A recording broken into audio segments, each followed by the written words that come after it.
Another weekend of European soccer, and another boatload of talking points to unpack. In La Liga, the biggest game of the season so far ended with controversy and points shared as Atlético Madrid and Real Madrid endured a 20-minute stoppage in play and a 1-1 draw. In the Premier League, Tottenham took advantage of a Man United side in disarray to rack up a 3-0 victory, and Bayer Leverkusen turned in a surprisingly cautious performance while drawing at Bayern Munich in the Bundesliga's clash of presumed title contenders. Elsewhere, there's lots to discuss about Liverpool, who beat Wolves to go top of the Premier League, Manchester City, who drew at Newcastle in their first big game without Rodri. Make sure to hit the like button and subscribe to the channel for more awesome content. Barcelona, who rotated too many stars in a shock 4-2 defeat at Girona, and Napoli, who went top of Serie A as Antonio Conte's methods finally look like they're working. It's Monday. Gab Marcotti reacts to the biggest moments in the world of football. Real Madrid pegged back in injury time by Atlético as crowd issues temporarily halt game. Let's get the football out of the way first. A Madrid derby is always a high-stakes game, even more so with Barcelona losing the day before, and it was interesting how the two coaches approached it. With Kylian Mbappe unavailable, Real Madrid boss Carlo Ancelotti largely went back to last year's blueprint, with Vinicius and Rodrigo as the front two and Jude Bellingham given license to roam behind, while Luka Modric slotted in to provide creativity as Toni Kroos did a year ago.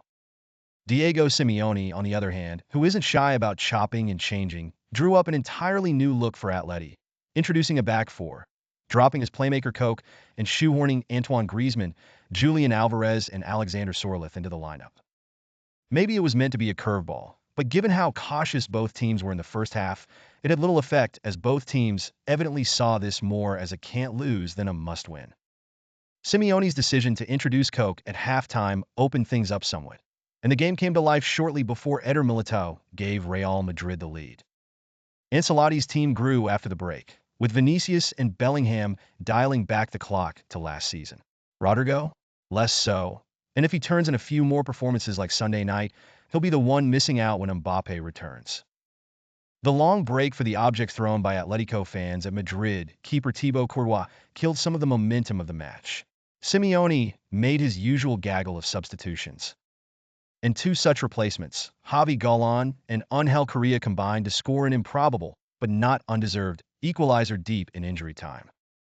Maybe one day Simeone will tell us whether his substitutions, or, for that matter, his starting lineups, are all based on intuition or whether there's a science behind it that only he understands. Either way, it worked. Gaining 3 points on Barcelona would have been huge, but both sides took a step closer to the league leaders with the draw. And in Real Madrid's case, the Clásico in 4 weeks looms even larger.